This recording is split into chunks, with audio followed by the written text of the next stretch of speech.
Hello, everyone, and welcome back to the Mind Body Medicine for Chronic Pain podcast. I am here with fellow psychotherapist Kayla Jacobsen. Welcome to the podcast. I'm so glad you're here. Thank you. I'm super excited to be here too. Awesome. Well, I actually found out about Kayla because she was on Grace Secker's podcast, which is another podcast about mind body healing. And Kayla, many things. First of all, Kayla is also a therapist. So I was like, that's awesome. Same. Mm-hmm. Second, Kayla is from Minnesota. And I'm like, well, same. So a great thing for us to have in common. And third, Kayla talked about being a highly sensitive person, which I was like, yeah, same. And that is something that is very common amongst clients who really need mind body work, is that we are highly sensitive people. But it's something that I have thought I want to do an episode on this, but I don't quite know like how to like work it in. And then when I heard you, Kayla, I was like, perfect. Let's talk about this. So welcome, Kayla. If you want to take a minute to just introduce yourself, please do. Yeah, I am happy and excited to be that bridge of mending the two spaces. I am Kayla Jacobsen. I'm a psychotherapist working with adults. Primarily that specialty niche of also working with other highly sensitive nervous systems, people who identify with the trait or at least curious about the trait. I do that in Minnesota. So providing individual, virtual, in person on that kind of west side of the metro area.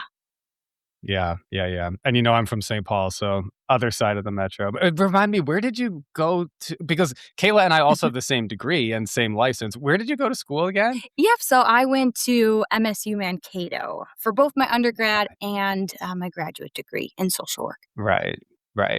University of Minnesota. Yes. Yeah. Someday, I mean, I would love to get to get more Minnesotans on the podcast. It's a great vibe. But okay, why don't we why don't we wade into this by, if you just want to say a little bit about what is a highly sensitive person and how does that connect to chronic pain and symptoms, and then I want to get into like your story, um and then we'll talk about the trait more kind of generally so that people have a sense of like what it is, how to work with it. But let's just start with the kind of basic overview of the trait, and then we'll go from there. Yeah. Sounds good. So really the first thing I always like to clarify when talking about sensitivity is that it's a naturally occurring human trait. It's not a disorder, it's not a diagnosis. It's not something that only a small group of people are experiencing, kind of like you alluded to earlier, like it's showing up. And I think we're learning more about it. So I think it's important to remember that sensitivity can be seen on like a continuum, just like any other trait that we like height or introversion as a trait. So every person's going to fall somewhere along that spectrum of sensitivity. And there's kind of a fun and whimsical flower metaphor that's used often to kind of split up some of the different variations and spectrum of sensitivity. And it's the dandelions, the tulips, and the orchids of the world. And I love flowers. I love plants. So that one really rings true for me. So on the far end of the spectrum, lower sensitivity folks, we call this kind of the dandelion. Dandelions are extremely resilient. They are everywhere. They don't necessarily need certain soil conditions. They can work with low amount of lights. They don't need a whole lot of like specific water to kind of grow and thrive. And so these are kind of the individuals that are generally less affected by environmental input. So they may recover easily from stress, or they may require like more stimulation to engage in their environment. And they also may be less influenced by changes in their surroundings.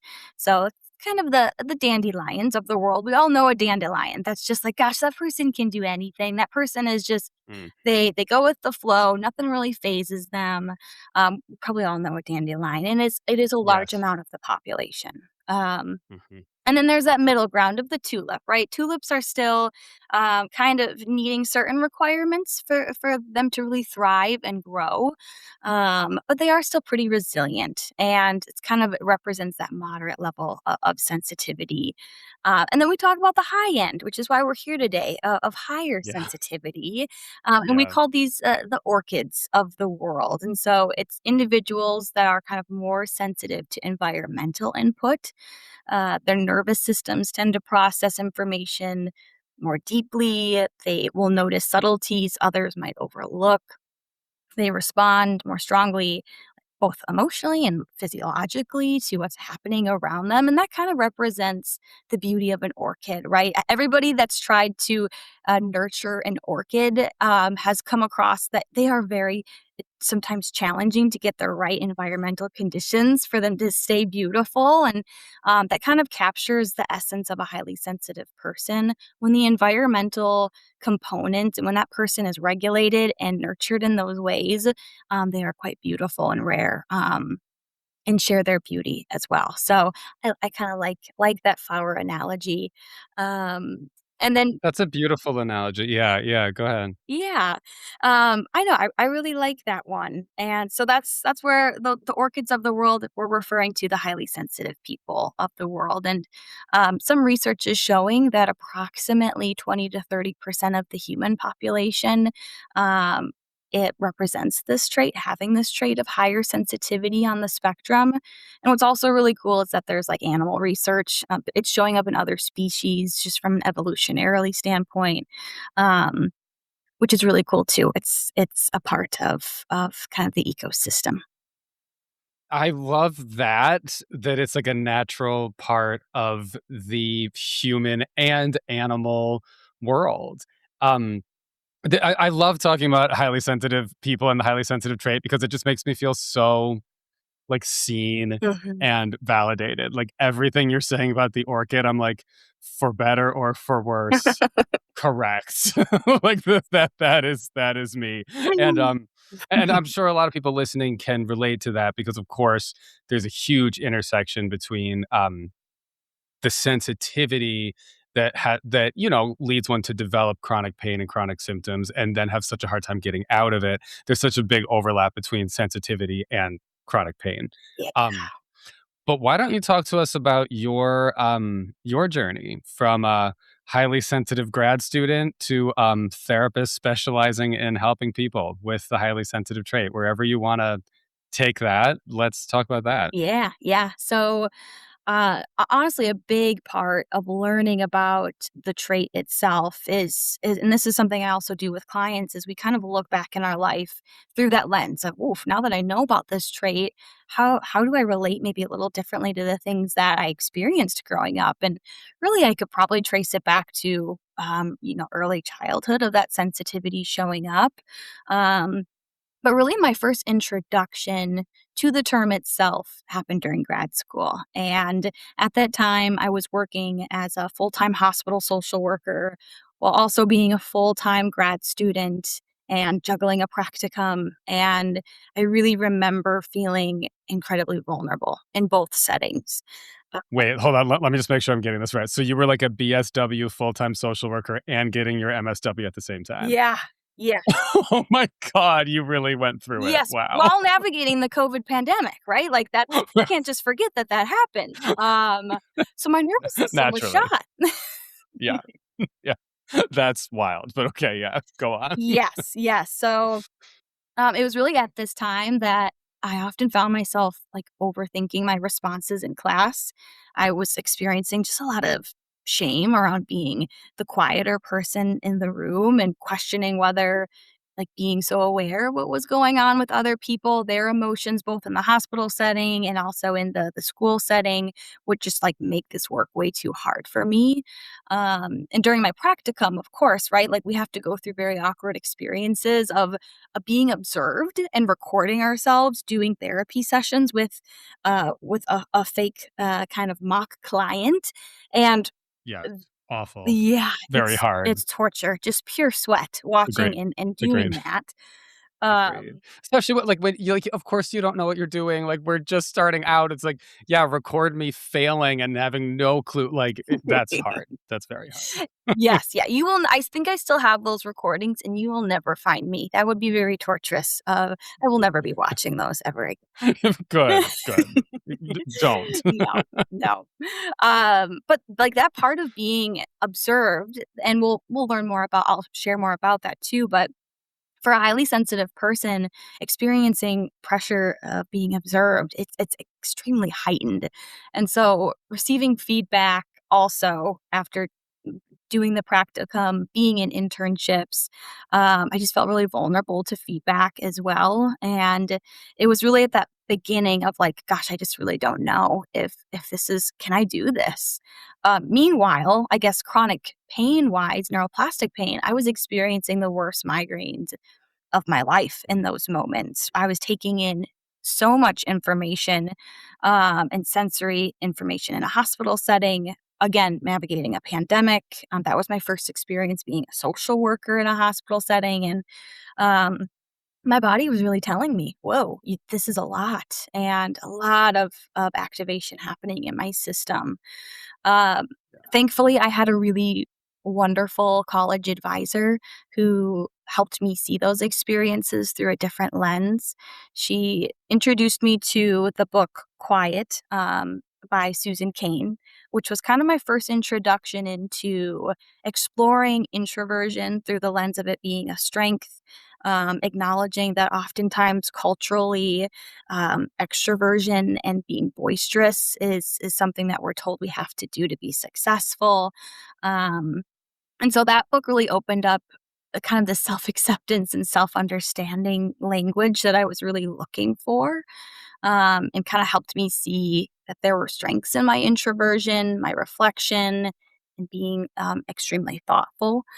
Um, and then from there, as I kind of moved with my career, I really stumbled upon Melody Wilding's work, and she kind of coins the term sensitive striver. So that combination of someone who is highly sensitive and also really has high aspirations, is highly driven, high achieving, and that was really it highlighted kind of that intersectionality of my experience, and that language was really something I needed to hear and I hadn't heard before, and helped me shift some of these qualities that I thought were weaknesses and were gonna keep me behind in my career, and help me find ways to amplify them as strengths in the work that I do, which was wonderful. That really is. And I think that, well, I'll just say, so one of my very good friends, who actually was a guest on this podcast once. Her name is Claire Brannigan, and if anyone's interested, you can go back and find that episode. We went to high school together, and we've stayed in touch over the years, and we're still very close. And she is also a highly sensitive Mhm. person, and I went to visit her when she was getting her PhD, and she was like working on, she was very busy like working on all this stuff, and she like parked me on her couch, gave me Elaine Aron's book The Highly Sensitive Person, and was like, read this because you are a highly sensitive person. And I was like, okay. Yes. And then in reading it I was like, this is 1,000% me, and this is really an awakening, A.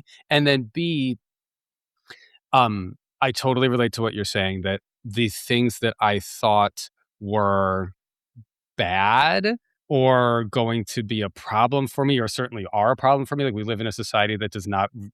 It's funny because we live in a society that does value sensitivity in ways Agreed. like art and music and like finer things in life and expensive things. Like we do value sensitivity, Yeah. but the other side of the HSP, like the I need to take a break, I need to take a nap, I can't do 10 things in one day, that side is not valued. But they go together. And so hearing just like hearing that like it's okay to have those sides to your personality, I was like, thank you someone for saying that. So I totally Yeah. relate to what you're saying. Yes, yes, yep. That was a game changer for me too. Very similar experience. Someone had to just put the book in front of me, and once I started reading it, that was so helpful to have that language and see things through a different perspective. And that's really been kind of a major part of my own healing journey. That's kind of when I started to begin to shift some of those beliefs around like what's wrong with me to like how can I better understand and work with the way my nervous system is designed. And a lot of that work too really came into some of the neuroplastic symptom work that I got to experience with Grace Secker with the mind body healing method, kind of reassessing those beliefs that I've taken and absorbed and held a little too tightly too. And it helped kind of remind me through that lens of sensitivity, of just like uh, that different lens and shift of more nurturance. And that's really awesome. Cool. Like it's really cool. Also, something that I was going to add earlier too, just about how like all this relates to like neuroplastic pain and chronic Yeah, please. symptoms. Mhm.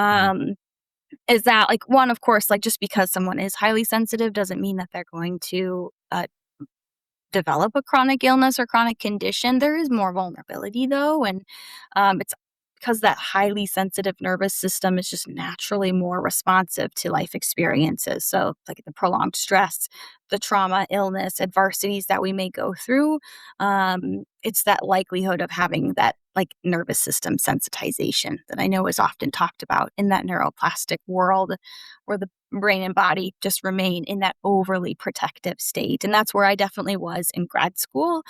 Um, and what I learned as I was in the mind body healing method program, kind of in that lens of the pain reprocessing therapy, that the really encouraging news is that like a sensitive nervous system, yes, is more responsive to stress, but is also extremely responsive to healing. And that's really one of the big things that I took from a lot of my work there too, is starting to be more aware of what uh, energy, stories, content I was absorbing around some of these beliefs. So even for some of my clients now, knowing that parts of the brain for highly sensitive people related to mirror neurons, empathy for others, knowing that like we can experience other people's experiences, we now use that as a tool. I want you to listen to stories of hope. I want you to listen to stories of resilience, somebody that has a success story, because that can really help, especially a highly sensitive person, absorb a new experience. And so that really helped. That was a really helpful addition to my own healing journey. And then something that I also um, kind of encourage my own clients, definitely encourage them to listen to this podcast. Yeah. Awesome. I love that. That's so cool. I love that. Um, well, okay, yeah, I mean, I definitely wanna get into talking about, like, the traits of HSPs, but anything else that you wanna say before we get into that about, your journey into, like, actually specializing and helping, other people Yeah. who have this trait? Yeah. So all of those experiences I shared earlier really have shaped the therapist and the work that I do. I do naturally connect with highly sensitive individuals, whether they approach me and they 100% align with the trait, or they're curious, or there's parts of the trait that are coming up for them and they're experiencing anxiety, depression, trauma symptoms. So I think a big goal is helping clients with similar questions that I was experiencing of like, why do I feel so much? Like, why does everything impact me so deeply? And how do I learn to work with these parts of myself and lean into self-acceptance? So I really believe that uh, overall in the mental health community, I think we're shifting in a positive direction around kind of increasing the value of self acceptance, nervous system awareness, and living in alignment with our values rather than like trying to always challenge and fit into certain expectations. And so, really, my goal has always been to not see sensitivity as something that needs to be overcome in the work that I do. It's kind of a meaningful part of like how can we understand it, see it as a strength, and kind of view it in that lens now of um, how we can move forward with it in a helpful way. Yeah, yeah, that's beautiful, and I'm just so sure that is so helpful to people because that exact thing has been very helpful to me for Mhm. sure. But, yeah, you wanna tell us a little bit about the actual trait? How does it manifest? What does it look like? What is Mhm. it? Yep. So really the actual trait, similar to like the traits that we receive from our parents regarding our height, our eye color. There is no specific gene in our DNA that decides that for us. It's a cluster of different genes. And so there's been research that shows that the sensitivity is being found in DNA and in genetics. It's not one specific gene that we can pinpoint to, but it's showing up in different variations of genes.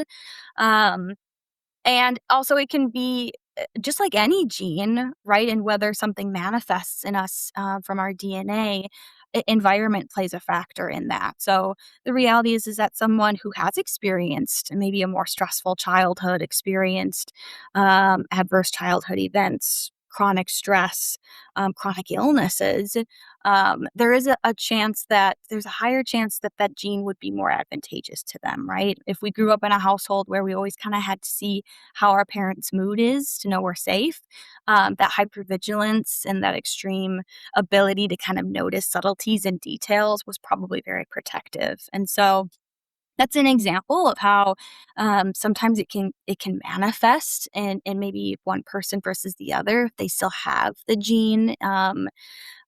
But yeah, biological. There's so many different ways that it can be expressed. What I also think is really cool is that just like the orchid and how like it can manifest in different shapes, different colors.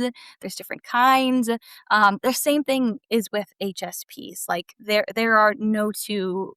No identical highly sensitive people. And that's something we'll kind of get into too, is that with some of these categories that we explore today, someone may really resonate with one part of a category, or they're like, "Gosh, yes, that's me all the time." But there may be another subtype of sensitivity where they're like, "Actually, that's really not something that resonates," and that's actually pretty normal.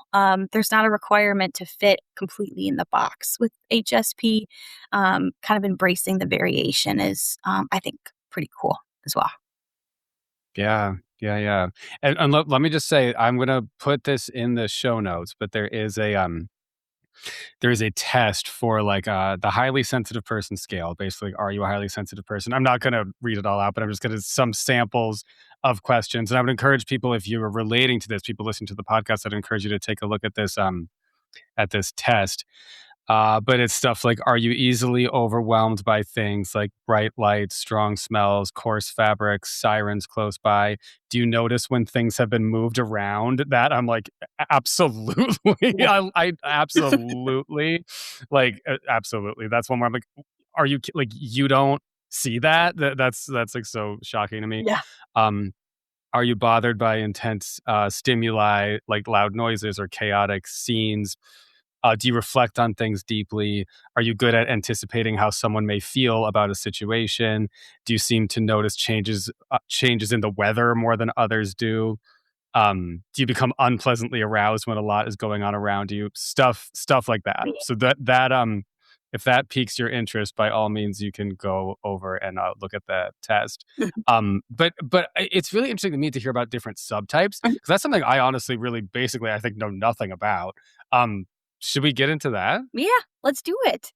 Um, Great. yeah. So one of the common frameworks to kind of understand and categorize some of the subtypes with sensitivity is the acronym DOES. So DOES. And this again framework, it helps kind of explain that it's not just about sensitivity and someone feeling more emotions. I've actually experienced a lot in my practice and in my own experience that a highly sensitive person isn't someone that's always expressing and feeling emotions all the time. Oftentimes, through conditioning, there's a lot of numbing practices that a highly sensitive person can do. And sometimes it can look like being more intellectual if feeling emotions deeply has been perceived as overwhelming or threatening in the system. So I really like this framework. It will kind of go through the different subtypes, the different variations. So starting with the D in does is depth of processing, and this is the subtype that is called the deep thinker subtype. So someone that thinks deeply about experiences before acting.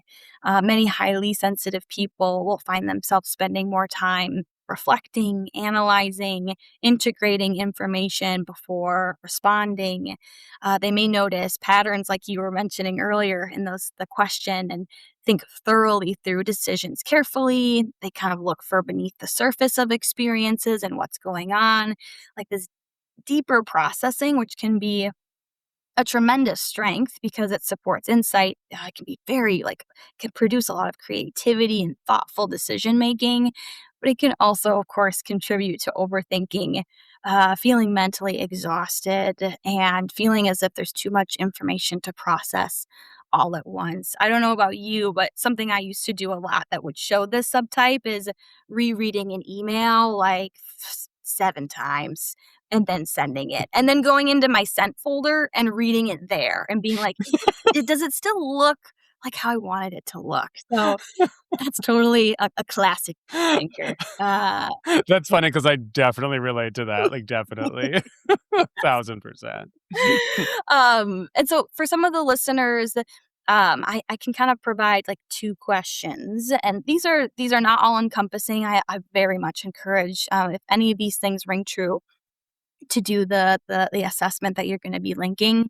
But for listeners, some questions are: do you often need extra time to process experiences, conversations, or decisions before you feel ready to respond? And another one of, do you find yourself thinking deeply about the meaning behind experiences, relationships, Hmm. or interactions with others? Yeah. Mhm. That's great. Yeah, yeah, great. And yeah, people listening, I would definitely encourage you to reflect on these questions as we go through. But yeah, yeah, go ahead. Yeah.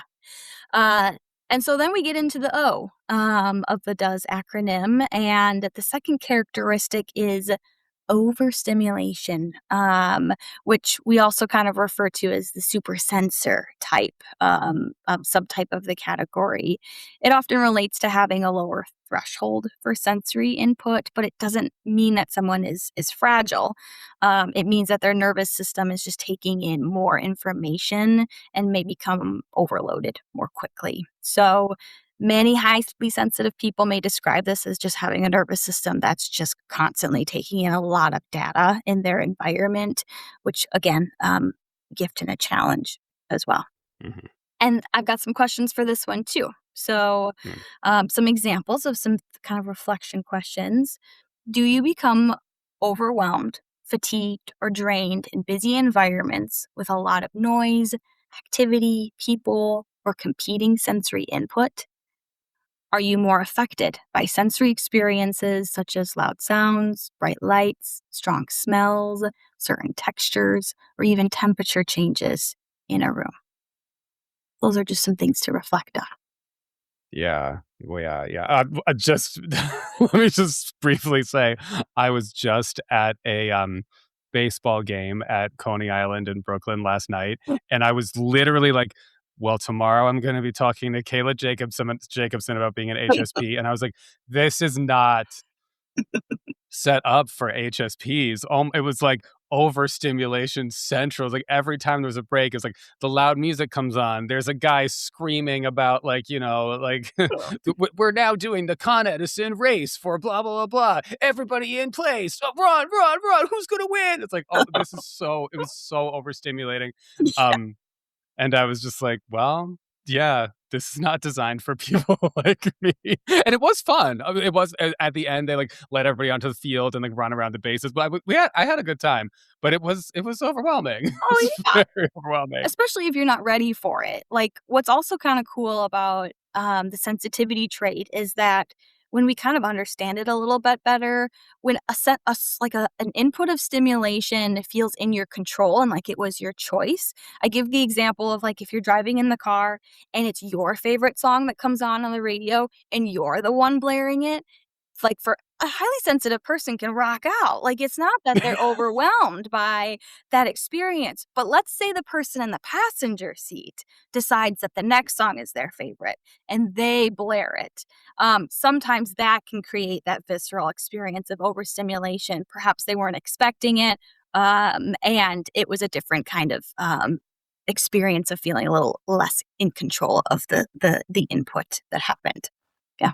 Totally makes sense. Totally makes sense. Yeah. Um, okay, so we got D and O. Yep. What's next? Yes. So E is emotional responsiveness and empathy, the super feeler.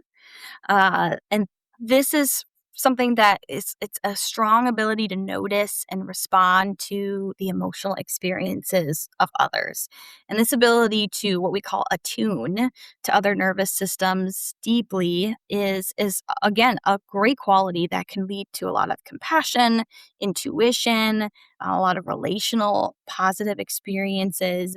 However, without awareness and boundaries, something that I often kind of support clients through, it can lead to absorbing other people's emotions or carrying way too much responsibility that is theirs to own. So, some reflection questions for this one. Do you naturally pick up on other people's emotions, moods, or energy, even when they don't say anything directly? Do you feel emotionally impacted by other people's experiences, conflict, criticism, or when they're also experiencing difficult situations? Yeah.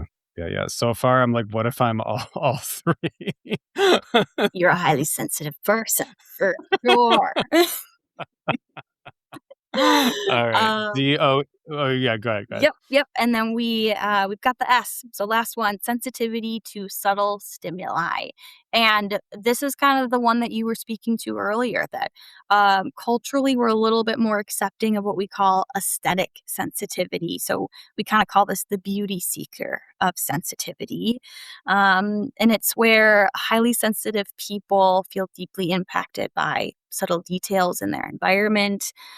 They feel really connected to creativity, appreciation, imagination. It really kind of comes out in like that connection to music, art, poetry, feeling really moved by those experiences. This might be the person that just like gets so overwhelmed at a concert where the acoustics are amazing that they just have a tearful moment or just so excited and experiencing a lot of awe in those moments too. So, some reflection questions. Uh, do you notice small details in your surroundings, like you mentioned earlier, that others may not, such as changes in nature, design, lighting, sounds, or the atmosphere? And then, are you deeply moved by music, poetry, artwork, books, movies, or meaningful storytelling? Yeah. Well, I mean, let me ask, because I'm DOE and S, all of these. I'm like, Yeah, check, check, check, and check. Are there HSPs who are like a D but not an OES, for or sure. you know what I mean? Interesting. Okay. Yep, absolutely. Hmm. Interesting. Interesting. All right. Well, if you could talk to us a little bit about, because I'm sure, this audience is people who are struggling with chronic pain, healing from chronic pain. And so I'm sure we've got a lot of people in the audience who either already know their HSPs or they're hearing this and they're like, this definitely sounds like me. So if you could talk to us a little bit about, like this is, of course, your expertise. So tell us a little bit about how you tend to work with people with this trait and advice or guidance that you find yourself often giving to people with this trait, or even things that people often struggle with that you can like help normalize, like whatever direction you want to take it. Yeah, yeah. So a lot of my work often begins when working with a highly sensitive person, and there we may not again, I don't always have someone coming in and being like, this is exactly what I want to work on. Oftentimes we're working on kind of the side effects of being in a lifestyle that does not support their sensitivity. And so really the first kind of thing that we explore is just developing curiosity, compassion towards themselves. Many HSPs have spent years feeling like they're either too much or they're not enough emotionally. They're too aware or they're impacted by so many things. So we really try to work together to help understand their sensitivity as a trait rather than a flaw. Mhm. And this can look like integrating. I really like to integrate a lot of different kind of modalities into the work I do because, again, while someone may think, oh, I bet it's a lot of emotion work, That wasn't the case for me. I was an intellectualizer to escape my kind of sensitivity of experiencing emotions internally. Um, and so, You're talking to a whole audience of that. oh yeah, Maybe not everybody, but like common TMS traits. Yes, yeah. me too. Go on. Yes. And so sometimes I've found the best kind of way of working with that is doing a little bit of some parts work, kind of experimenting with what's it like to kind of externalize some of these really scary things that we felt internally have felt like too much to experience.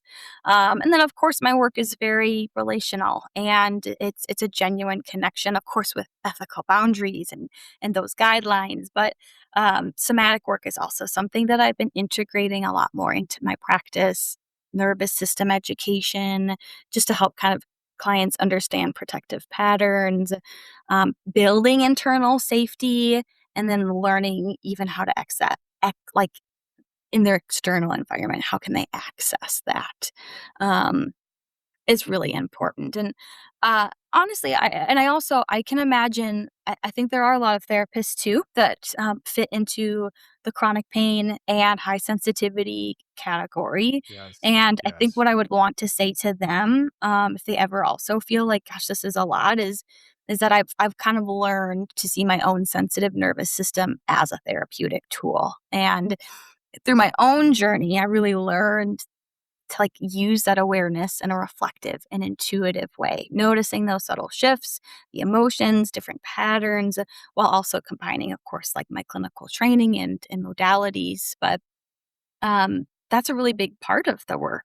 And also creating a really intentional, safe, and regulating space. I think those words are used a lot right now, like regulating a safe space and how that would look if I'm wanting to gear my environment for high sensitivity is there are no big lights in my office. Everything is warm lighting. I've got lots of different variations. I've got blankets for some that are too cold. I've got fans ready to go if someone's feeling it's a hot day.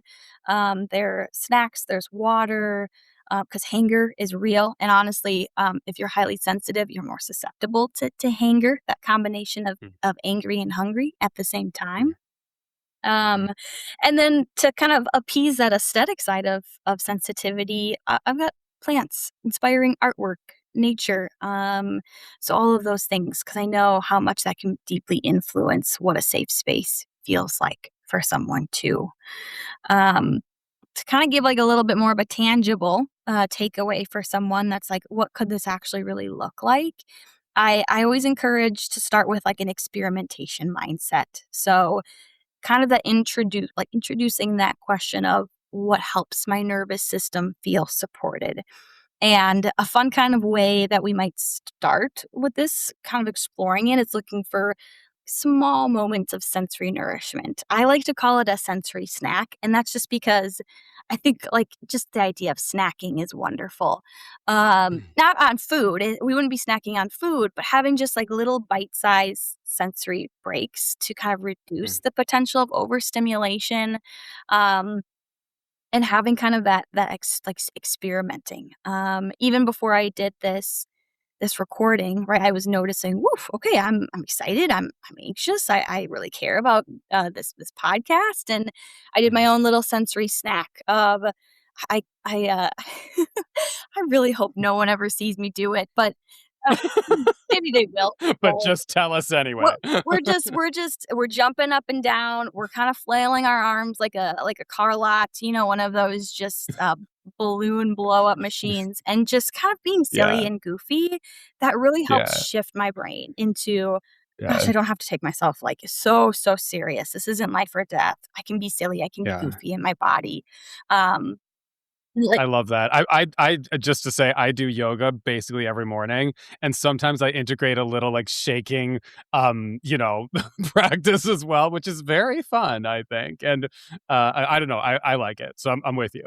Yes, yes. And I'm very guilty of a geek out moment with some of my clients. So we'll talk about how, like, even just jumping up and down may seem silly, but it's integrating different sensory inputs like your vestibular system, your proprioceptive system. Sometimes input can be really regulating when doing something like that. So for anyone that looks at me and thinks I'm a little too woo woo or goofy about recommending jumping and dancing like they're in a 90s rom com.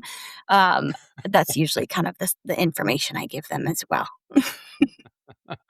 That's great. That's great. Um, I'm really glad you mentioned the, connection that so many therapists are highly sensitive people, because I agree completely. And a lot of, I know there are actually a lot of therapists who listen to this podcast, and, certainly a lot of, people who develop chronic pain also have all of these traits, and a lot of therapists have chronic pain and are TMS personality types and have TMS symptoms. So, like, this all, um, really applies to therapists. And I just think about, I mean, the way you described working full time at a hospital while you're in your, getting a master's degree at the same time, and in an internship, and like all of this happening simultaneously. I mean, I think well, I shouldn't say I think, I know that the medical system that therapists are expected to work in, especially most of us at the beginning of our career sort of start this way, that system is so difficult for highly sensitive people. And it's like, I just think about the different clinics and, like, the hospital I worked in that were so overwhelming, so overstimulating, back to back to back to back stuff, and all the paperwork and all the expectations and Mhm. all the negative feedback that I would get from, bosses and supervisors, and "You're doing this wrong, you're doing that wrong," and, like, I just think what's really dawning on me as you're saying this is, like, the way that our sensitivity as therapists is really valued in those systems, but also because, they want us to, like, work with people, attune to people, help people, listen to people, be there for everyone, but then they also really devalue the, like, "I can't do this 5 days a week. I need a break. Please, can our lunch break be more than 30 minutes? I can't do back to back to back to back." Like, Yeah. if you wanna speak a little more to, like, the trying to value yourself in maybe a system that is devaluing. Yeah. Oh, yeah.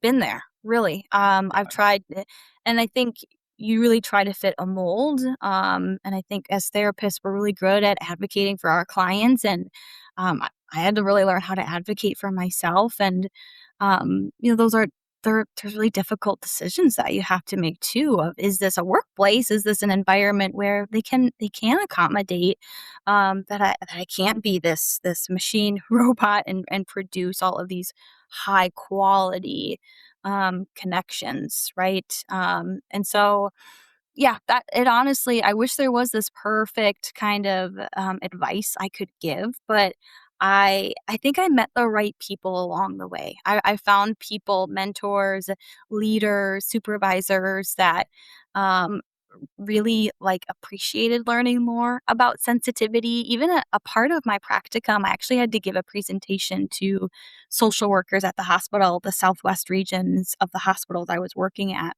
And it was about sensitivity and being a sensitive striver, and how can we Hmm, be leaders and not and still have a really strong moral compass. And so I think more people need to keep talking about it. And hmm, you can only do so many sensory snacks and so many things during the mhm, day. Sometimes real change does have to happen, and I did kind of some community agency work. I found that did not suit the style of therapy or the caseload that I was able to keep up with. I yeah, do keep a smaller caseload because I know I provide quality work. I'm not going to be able to good. reproduce the same amount of energy and quality Yeah, over and over again. And I work mhm, 4 days a week. I've really found, and I know there's a lot of privilege that comes with that financially, to be able to make those changes. But I got to the point where my body was telling me I couldn't sustain it much longer. Um, yeah. Yeah, yeah. absolutely. Yeah, no, thank you for sharing all that. And I'm just thinking, like, I know very intimately the experience of being a therapist, and I've had a lot of clients as therapists as clients as well, so I just feel like I very intimately know that experience from many angles. But so many people's professions are very hard on them, and their workplaces are very hard on them. I mean, the number of clients who I have who are not therapists, who are also miserable in their jobs, like just miserable. And it makes me so grateful that I have my own business and my own practice. And even though parts of that are challenging and being a therapist is challenging in certain ways, I'm like, thank God it's not miserable. And Yeah. thank God I'm my own boss. I'm like, oh, thank God. Like, thank God. But I just want to say this to extend this to people, no matter what your career is. If you're a highly sensitive person, that comes with you to work. Like that definitely comes with you to work. And no matter what your career is, like your job, you may be trying to present as a dandelion when inside you are a wilting orchid, and that is okay. Mhm. I mean, it's not okay, but it's like it's okay if you feel that way. It's okay. Yeah. Oh, that is such a good point because masking is a huge part of high sensitivity too. Masking as a dandelion when, just like you said, you're a wilting orchid on the inside, and sometimes it's just acknowledging that, oh crap, we got to water that flower. We got to take care of it. Yeah. Yeah. Yeah. Yeah, right, and get it out of the bright sun and into, like, the sensitive, cute little plant nursery that it needs to be in. Yes. Yes. And remember that you are resilient, just like I mentioned earlier. Yes, a little bit more vulnerable to experiencing a lot of stress, but also super responsive to healing and resilience. And once you really channel that and learn more about the trait, it's a superpower. Mhm. Yeah, beautiful, beautiful. Okay, well, anything else as we're winding down? Anything else that's important for, the people to know about the HSP trait? I don't think so. I think we covered quite a bit. I think I want to acknowledge it's a lot of information, especially if someone's just first learning about it, or maybe you're listening and you're like, "Oh yeah, I have a friend or a family member, or even like a kiddo, like your child that you think maybe Mhm. fits the category, or the characteristic." Definitely look into it. There's also self-test assessments for children that are highly sensitive. I only think about, gosh, wouldn't it be so cool if my teachers knew about sensitivity when I was younger? And so know that the resources are out there. If you find yourself in Minnesota and you want the support of a community and my presence as well, I am going to be opening up kind of a new project of a therapeutic book club for HSPs. And so, if you don't want to read the book and process alone, there would be an opportunity later this fall if you're wanting to kind of do some processing of what's coming up for you with me and with other people that also resonate with the trait. So that's something also to maybe consider too. That is awesome. Okay, yeah, yeah, and along those lines, give us everything. Like, if people are hearing this and they're feeling like, I would love more of this content, I would maybe love to work with you, how can people find you? Yes. So they can reach out to me. They can email me directly. So my email is my first name, Kayla, I'm at Willow Creek Counseling MN .com. So that's the name of the group practice that I'm currently working at. So they can reach me there. And just they can reach out to me directly. And if they're kind of considering, is this maybe something I want individual support with navigating, or maybe the book club would be a really helpful kind of way to gain more community. I think something that we're all kind of craving right now. That's something I could help support them with figuring out too, if they want to shoot me an email and connect that way. Awesome. That's so great. That's awesome. Yeah. Um, and I just wanna say to people, like, yes, give yourself the opportunity for that support, especially, I mean, it really resonates with me what that you bring up how, masking is so common with HSPs. I'm like, yeah, I feel that. If you're someone who feels that and you pretend everything's okay and you're fine, but inside you're not, Mm. avail yourself of someone else's help, like you're allowed to get it. You're allowed to ask for help. Especially from some say you're like, I am definitely an HSP. Great. Then this is the fit for you. All right. Well, Kayla, thank you so much for coming on. This is so nice to be able to talk to another HSP about the HSP trait. Thank you so much for sharing this with us. Yeah, thanks for having me. You're so welcome. And for everybody listening, this has been Mind Body Medicine for Chronic Pain, and I will plan to talk to you next week.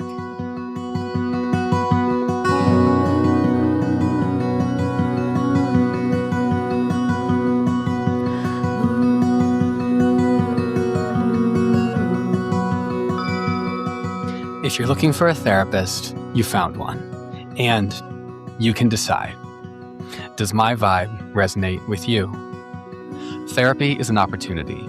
Therapy is an opportunity to tune into you, to learn to feel more comfortable being yourself, to feel more comfortable with your emotions, and to feel more comfortable existing in the world in your body. Do you have difficulties in your life? Maybe it's chronic pain, maybe it's something else. Maybe you want to become a person who likes yourself. Do you want a therapist to help you? And would you like me to get to know you and to help you? That is actually an option.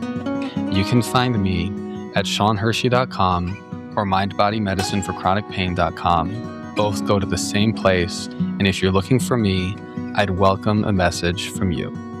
SeanHershey.com, MindBodyMedicineForChronicPain.com, and you can request a free consultation.